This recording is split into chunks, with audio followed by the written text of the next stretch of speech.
From a stitch-in-time pastime to one which needs time and patience, stamp collecting. To put you in the picture, when we've got it straight ourselves, we should explain that collecting stamps is only part of this story. In fact, we're more concerned with what has been done with them. And if you look closer, you'll see.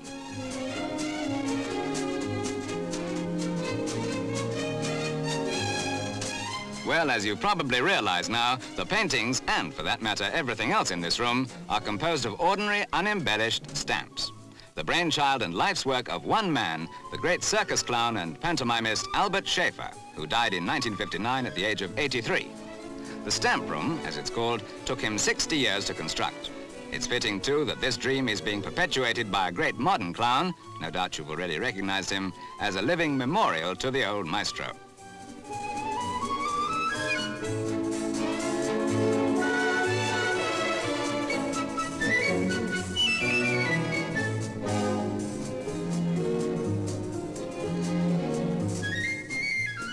Shafer's room will remain unique because most of the stamps used are not only obsolete but unobtainable, collected during his travels abroad, especially on tours of the United States. On all those occasions, his beloved stamp room, packed in boxes, went with him. Sometimes, while composing a picture, for example, he would wait for months for one stamp with just the right shading or postmark to heighten a desired effect.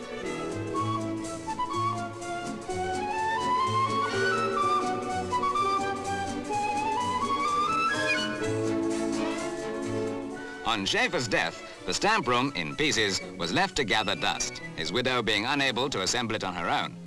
But then, by sheer coincidence, the clown we saw before, yes, it was that zany magician Tommy Cooper, arrived on the scene. He wanted to buy some of the maestro's musical instruments for one of his acts, and found not only those, but the stamp room too.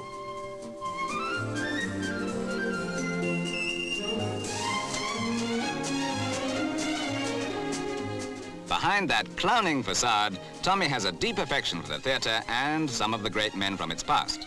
And today, with the stamp room on exhibition at such places as Battersea's Festival Gardens, he does what he can for the memory of Albert Shafer.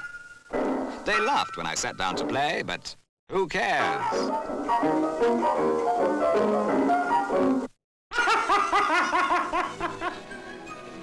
Imagine having to lick all those stamps. You'd want a constant water supply on tap.